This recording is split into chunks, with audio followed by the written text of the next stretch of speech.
Pozdravljeni. Danes sem gostja pri Maji Peron v oddaji Izberem prijazno in vas prijazno vabim na ogled te oddaje, kjer sva zelo prijetno in sproščeno poklepetali o prijaznosti v podjetništvu. Linkec je nekje tla od spodaj. Vabljeni.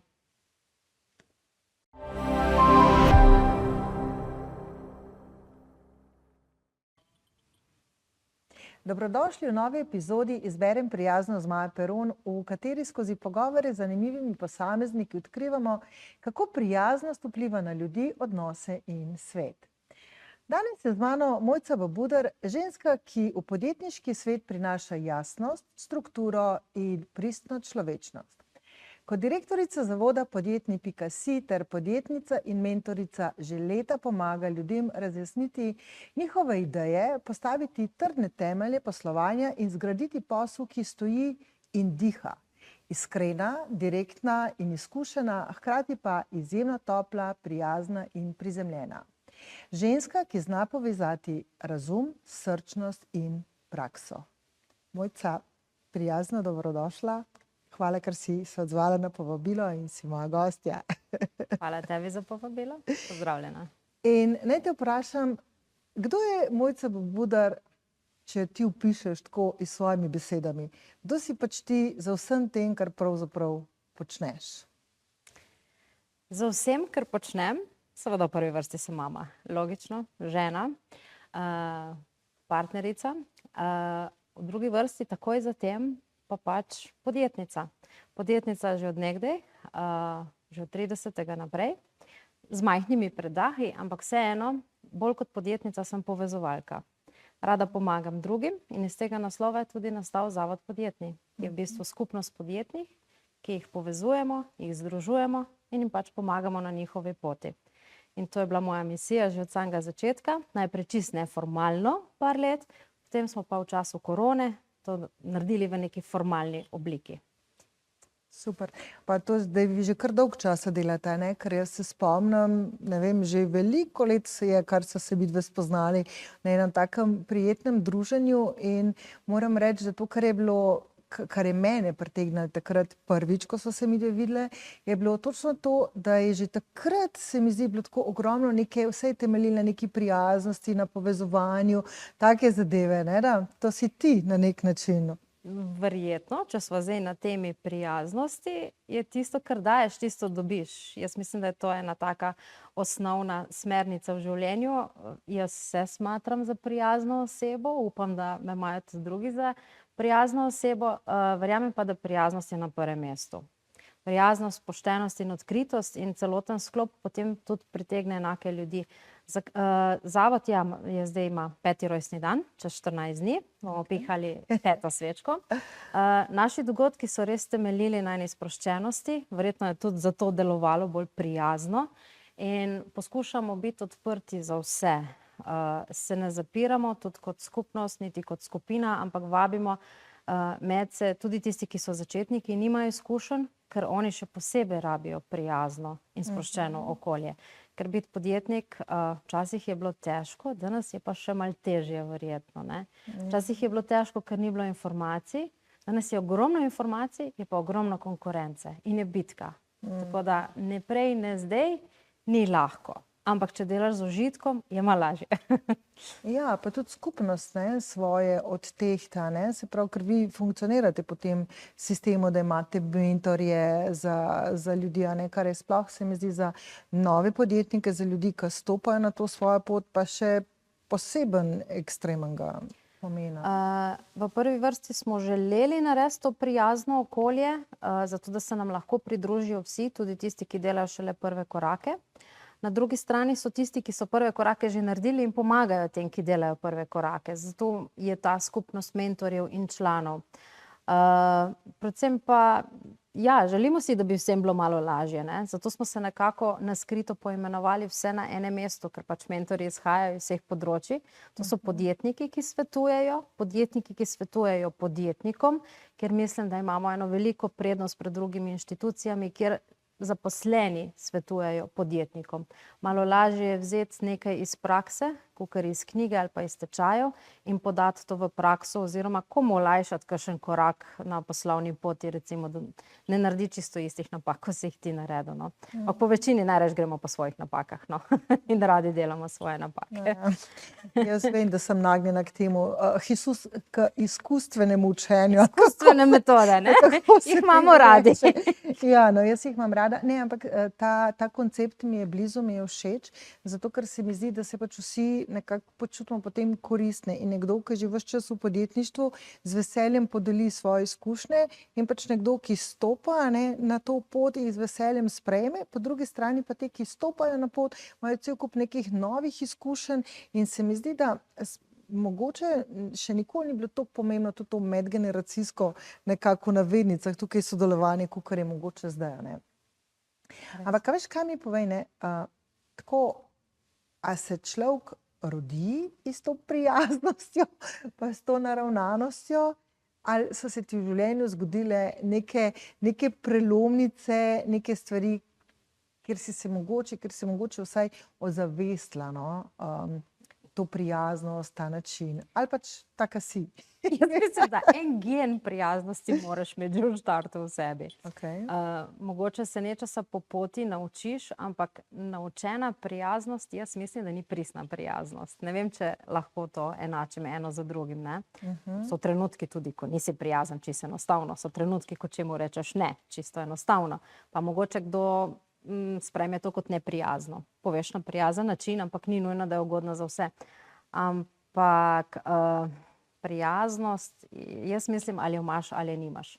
Nek del se jo lahko priučiš, nek del se jo navadiš, malo te mogoče okolje opili v galčke, da si malo bolj prijazen, če je to potreba, sploh v poslu.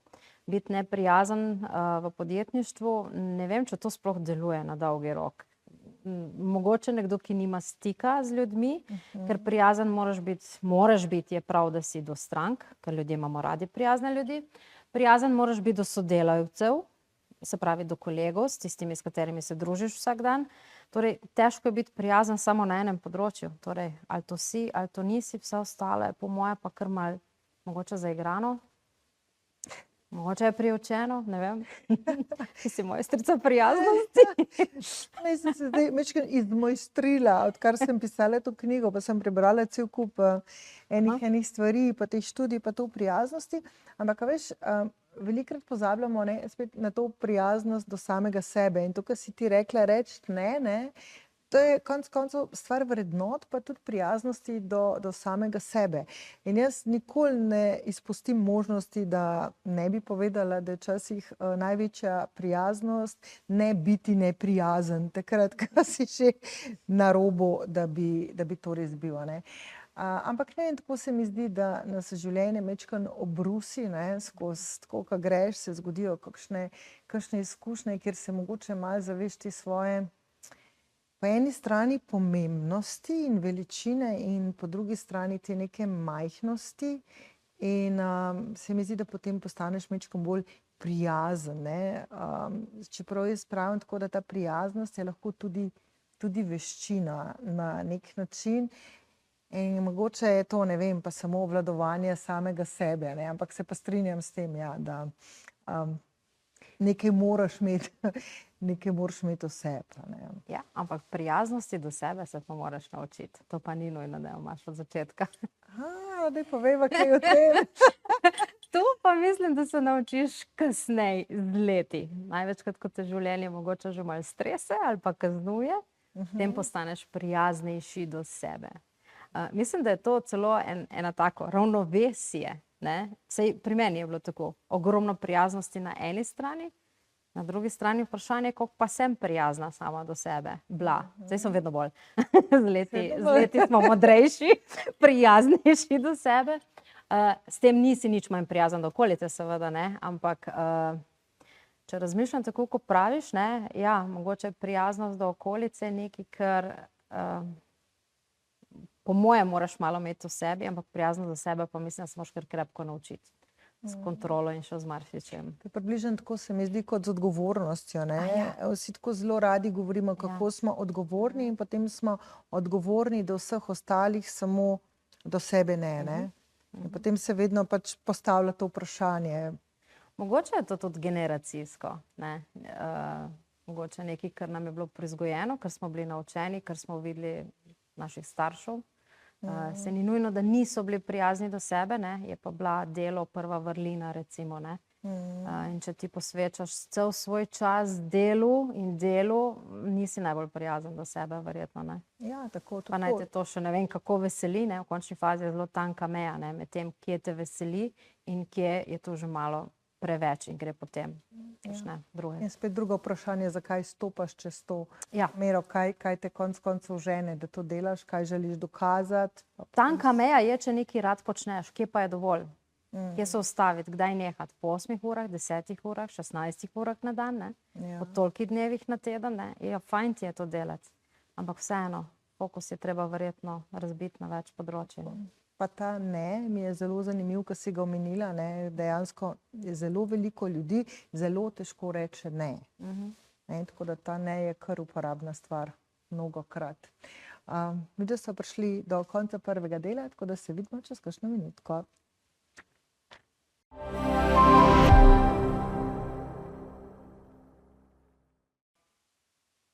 Dobrodošli nazaj. Mojca, ti pri svojem delu srečuješ ogromno podjetnikov.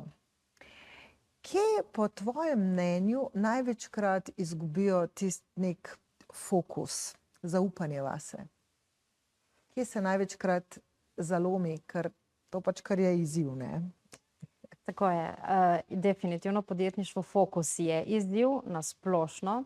Najprej se ga moraš naučiti, se pravi, če nimaš spet naravno danega fokusa, se moraš učiti, kako ohranjati ta fokus, ne. Radi se razpršimo, se pravi tako za storitvami in dejavnostmi. Podjetniki izgubijo fokus tudi zaradi tega, ker tržišče dosti zahteva od njih. Čisto en tipičen, klasičen primer, ne vem, podjetnica začne z manikuro, se pravi, rečemo samo za nohti, ne, stranke sprašujejo po več, po taki storitvi, ne vem, po pedikuri. Skratka, po sorodnih dejavnostih začne hoditi na tečaje, se priuči še ostalih, ne, in fokus izgine. Se pravi, največkrat fokus gubimo za željo po pridobitvi strank.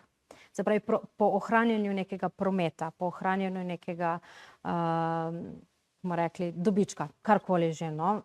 Tako da fokus je, mislim, da prvi in največji problem pri podjetnikih.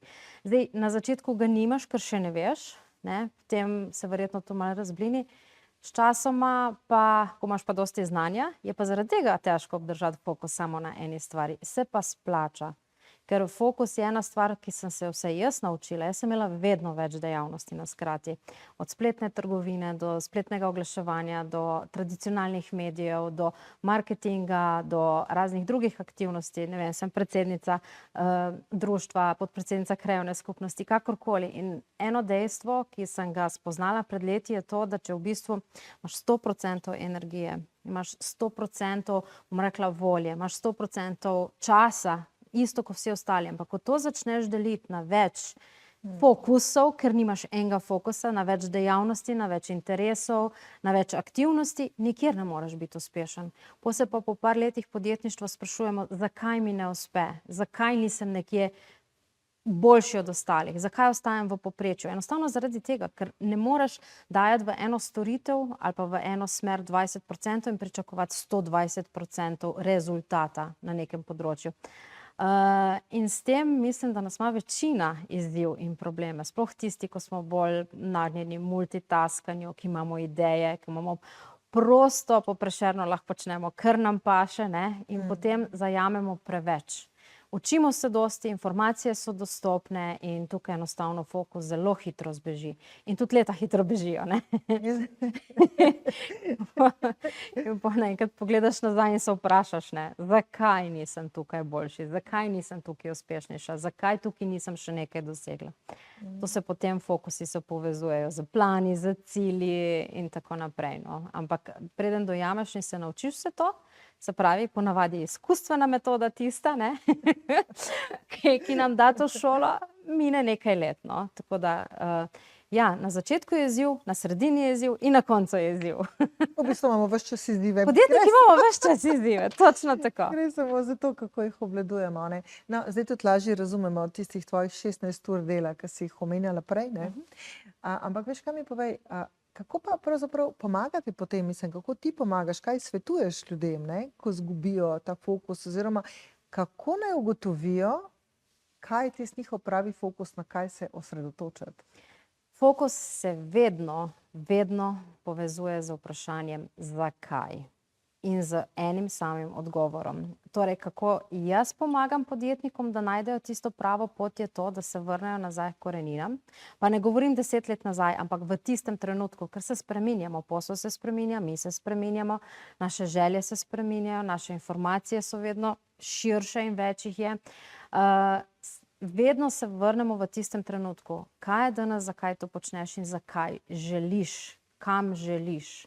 Torej, in ko naredimo to čistko in odstranimo ves balast in je cilj jasen, se pravi odgovor na zakaj, ta globoki zakaj, deep why, ne, naš znani deep why, mi na vsakem sestanku delamo, kaj je tvoj deep why, da si danes tukaj, ker če ne veš zakaj, zgubiš voljo. In ko pridejo prvi problemi, prvi izzivi, prve ovire, če ne veš zakaj, te nima kaj držati gor. Te ne bo držal ne promet, te ne bo plača, te ne bo dopust, te ne bojo počitnice, ker pozabiš, zakaj to počneš. In ko najdeš svoj deep why, se pravi ta globoki zakaj delaš 16 ur na dan, ne?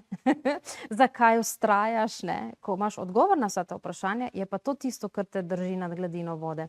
In čeprav sem bolj kot ne poslovni coach oziroma mentor in učim tako prodajo kot marketing podjetnike, je to vse povezano s tem koreninskim delom. Zakaj sploh to počneš, kaj želiš s tem doseči, kam želiš s tem priti. In ko ugotovimo to, najdemo nazaj svoj fokus in vse ostalo umaknemo. To je prvo. Drugo pa je, kaj je tisto, kar ti prinaša denar. Dostikrat delamo stvari, ki sploh ne prinašajo denarja, pričakujemo pa rezultate, finančne rezultate. Ogromno stvari danes delamo, ki ne prinašajo denarja. In se zgubljamo v aktivnostih, ure in ure dela, ki počnemo stvari, ki nam ne prinašajo dejansko denarja. V podjetništvu denar je rezultat, ne? Se pravi, rezultat je denar, če ni denarja, ne moreš plačati prispevkov, ne moreš plačati davkov, nimaš plače, ne moreš pokriti stroškov, malce prevoza, bilo česa. Tako da konec koncev zmeraj se vse konča pri denarju. Ja, tukaj se strinjam s tabo, kakorkoli obračaš, ne, želimo biti družbeno koristni, delati boljšo družbo, vse takšne stvari, ne, ampak na koncu, če računica in matematika ne štima, ne. Biti družbeno koristen ne pomeni, da ne delaš za denar, da ne delaš za dobiček. Viri prihodkov so drugačni. Če si družbeno koristen, mogoče ne delaš direktno za denar, seveda delaš z nekim namenom. To je ta deep why. Z deep why se začne, zakaj to delam? Zato, da pomagam. Komu, kdaj, zakaj in kako. Ampak jasno, jaz ti ne morem pomagati, če jaz nimam osnovnih sredstev za preživetje. Seveda. To ni socialno podjetništvo v bistvu. In tudi v socialnem podjetništvu podjetje mora preživeti in delati pozitivno. Nevladne organizacije morajo preživeti in delati pozitivno. Pa delajo z zelo globokimi nameni, da pomagajo invalidom, slepim, živalim, ne vem, naravnih nesrečah, ne. Vsak mora delati za izmenjavo nečesa. Zdaj, viri prihodkov so pa različni, ne. Nekje je prodaja, nekje so razpisi, nekje so drugi viri, ne, prihodkov, tako da. Ampak vse na koncu je denar. In treba je povsod delati uspešno, poslovno, ne. Tako. Zdaj povej mi, kako ti presodiš oziroma na kakšen način nekomu lahko svetuješ, kakšnega mentorja naj izbere? Oziroma koga rabi, ne? Kdo je v pravem trenutku? Ker to so ključne stvari, ne? Da v pravem trenutku nekako se lahko preš na pravega človeka. Odlično vprašanje. Ko nekdo pride k nam, najprej si sam zbere mentorja, za katerega sam misli, da ga potrebuje. Se pravi, nekdo pride z osnovnim, čisto osnovnim izzivom, recimo k meni, ker želi izboljšati svojo prodajo. Ampak jaz dokaj hitro ugotovim, da prodaja je vezana na nek čustven odnos do denarja, do dela, do strank, do prodaje. In hitro ugotoviva, da mogoče ni problem v samem strukturiranju marketinga in prodaje, ampak so izzivi nekje drugje. Ne? In tisto nekje drugje rešuje en drug mentor. To pomeni, da ga pošljem k drugemu mentorju in se najprej z njim pogovori. In glede na to, da imamo pri nas celo paleto različnih mentorjev iz različnih področji, si lahko dejansko zbira, kaj je tisto, kjer bo začel najprej. Ampak lahko si že z vsemi na začetku zelo lepo pomaga. Včasih rabiš samo en majhen odgovor na eno vprašanje, pa gre naprej. Pa se ti potem čisto odpre. Pa se ti odprejo poti. Ja. Še kaj mi še povej, kako se ti zdi, kakšna je ta korelacija med prijaznostjo do sebe in avtentičnostjo? Avtentičen, mislim, da je na nek način vsak, razen tisti, ko igra ali pa poskuša biti nekdo drugi. Tudi danes na trgu smo vsi avtentični, ker nastopamo, jaz nastopam kot jaz, nihče drug ne more nastopati kot jaz. Jaz lahko komot, ne vem, konkurenca lahko počne iste stvari kot jaz, ampak ne bo šlo za isto stvar na noben način. Ne? Oni imajo svojo ciljno skupino in se drugače prikažejo, z drugačno energijo, z drugačnimi pristopi. Zato sem mnenja, da je avtentičen čisto vsak zase. Zdaj, v kakšni povezavi je to z prijaznostjo? Ne vem, jaz vidim te dve stvari kot eno in kot ločeni, popolnoma ločeni. Ne? Eno brez drugega ne gre, definitivno. Smatram, da je čisto vsak človek na tem svetu čisto osebek zase in avtentičen, kolikor je lahko. Razen če poskuša biti nekdo drug, pa ne more biti. Jaz moram tukaj reči, tukaj ne delim čisto s tabo mnenje. Možno. Zato, ker meni se pa ravno to zdi, da zelo veliko ljudi poskuša iti v nek okvir, nekaj v bistvu nas učijo, moraš biti tak in tak in tak, uspešen boš, če boš tak in tak in tak. Recimo, ne vem, dajo se neka navodila, kako ne bi deloval, da bi dosegel nekaj.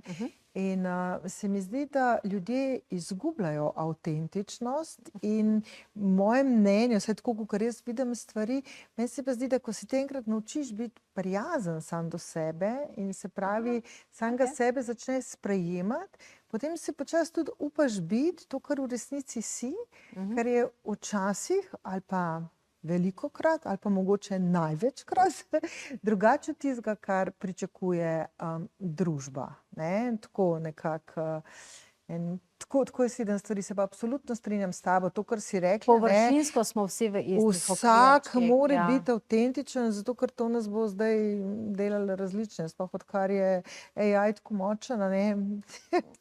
Dokler nastopamo in živimo v zelo podobni družbi, ki nas na podoben način vzgaja, lahko površinsko delujemo zelo podobni in ne avtentični, še posebej s pomočjo umetne inteligence, ko se izražamo navzven. Ampak jaz mislim, da so to čisto površinske opazke. Znotraj sebe je vsak drugačen, vsak nosi drugačno energijo. V to sem 1000% prepričana. In zdaj, koliko imaš pa ti možnost to svojo energijo pokazati in deliti navzven, koliko imaš možnost oddajati to pristno, lastno, avtentično energijo, znanje, karkoli pa že, je pa vprašanje, kdaj se spustiš. Super. Nadaljujeva čez nekaj minut.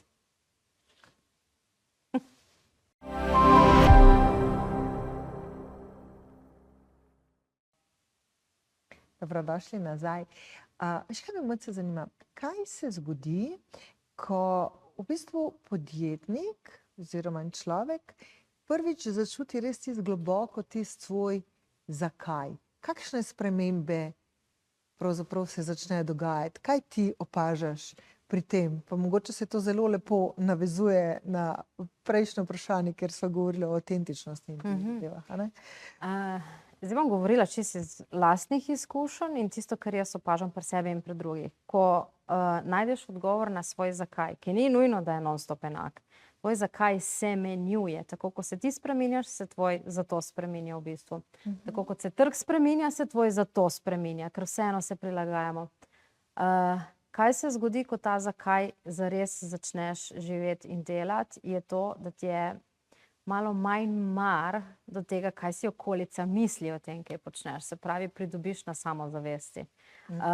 Pridobiš na jasnosti pridobiš na fokusu, ko sva glih o tem prej govorile, ker pa je za moje pojme najbolj pomembno vodilo, no? Fokus in ta učinkovitost v tem fokusu. Torej, ko veš, zakaj nekaj delaš, te tudi stvari ne podrejo tako hitro. Se pravi, tista polena, ki so prej prihajala, jih mogoče v obdobju, ko veš, zakaj kaj delaš, sploh ne opaziš, grejo kar mimo. Ne naredijo nobenega učinka slabega na tebi, ker imaš samo zato, ne? In potem vse ostalo kar nekako zgine. Gre lažje, absolutno gre lažje, no. Tako da vedeti, zakaj nekaj počneš in si na to resnično odgovoriti, zna biti zelo koristno v poslu, no. Super. Zdaj pa, glede na to, da sva v oddaji o prijaznosti, ne? Dajva kakšno reči na temo, kaj prijaznost pomeni v podjetništvu, kako jo vidiš ti in kaj je po tvojem mnenju dejanski doprinos prijaznosti? V podjetništvu v današnjih časih ogromno. Sploh bom rekla, s prihodom umetne inteligence med nas, v posel, v podjetništvo, kjer je vedno manj stika z ljudmi.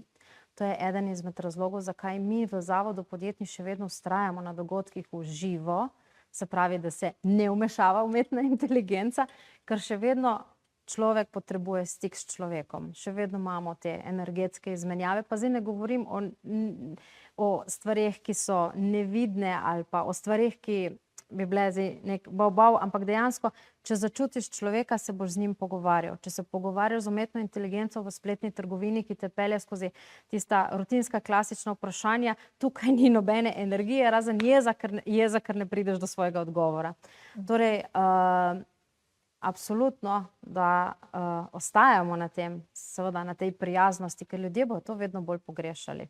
Umetna inteligenca je prijazna, če ne sledimo pogovorom s ChatGPT-jem, prijaznost je na višku, ampak še vedno mislim, da to ni isto kot biti v stiku z človekom. Zato dogodki v živo in spodbujam vse podjetnike, da se udeležujejo dogodkov v živo, zaradi tega, ker tukaj je tisto, kjer doživiš tisto pravo pristno energijo, ki ti da potem zalet in ti da motivacijo za naprej in dobiš ideje in morda srečaš kakšnega poslovnega partnerja, mogoče prijatelja, karkoli.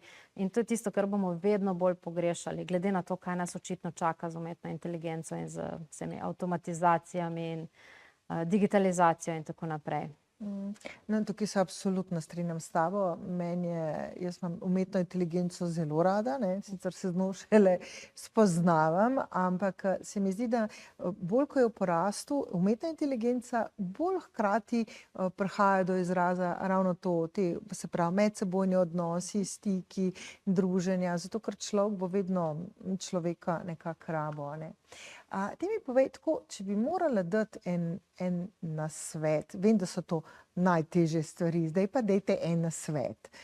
Ampak tako, če bi ti čisto iz svojih izkušenj, iz svojega življenja dala en nasvet v bistvu nekomu, mogoče ne čisto začetniku, ampak ki je tisto začetno fazo že dal mimo in se znašel zdaj na nekem razpotju, kaj bi mu svetovala, čistko življenjsko, splošno iz sebe? Imam en zelo kratek odgovor. Peclje, oči in ušesa na 360 stopinj, ker danes svet tako hitro drvi naprej, tako hitro se spreminja, da z lahkoto ostaneš od zadaj. Z lahkoto. Se pravi, danes ostajati bom rekla, za znanje izpred 5 let, 10 let, te konkurenca hitro pohodi. Se pravi, ni več tek, to je šprint dan danes.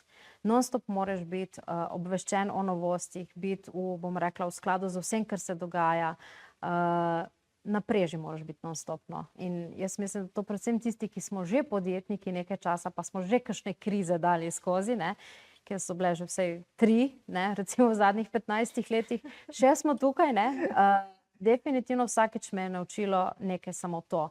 Ne zapri oči, ne počivaj, ne smeš spati na lovorikah, kar naprej imeti oči odprte, ker svet se spreminja in če ne greš v koraku s časom, hitro ostaneš od zadaj, ne. Se pravi. Ampak zdaj to je zvenelo tako, kakor, da moraš biti tako skozi v paniki, ampak jaz vem, da to nisi, tako da mi povej, kako to narediti. Ne biti v paniki niti najmanj, ker to se res ne dogaja čez noč, ampak spremljati stvari. Pa s tem ne mislim gledati poročil in dnevnika, recimo, ne, A ne? ampak biti v stiku z branžo, kjer deluješ in biti v stiku z konkurenco in z ostalimi podjetniki. To je čisto dovolj. Se pravi, tipičen primer so bili zmagovalci v času korone, vedeli so, kdaj je bil trenutek, da je treba stvari digitalizirati. In so ljudje, ki še danes nimajo spletnih strani ali pa spletnih trgovin in jim je digitalizacija španska vas. Ne moreš konkurirati v tem svetu na tak način, samo toliko. Se pravi, gre za večje stvari, za opazovanje in prilagajanje. Super. Nič panike. Mojca, najin čas se je nekako iztekel. Jaz se ti res zahvaljujem, da si bila moja gostja. Želim ti še naprej uspešno delo, ker se mi zdi, da res prinašate nekaj dobrega v ta slovenski prostor. Vam, dragi gledalci, se pa tudi zahvaljujem, da ste bili z mano in vam želim, da prijaznost in vera v dobro ostaneta ali postaneta vaša navada.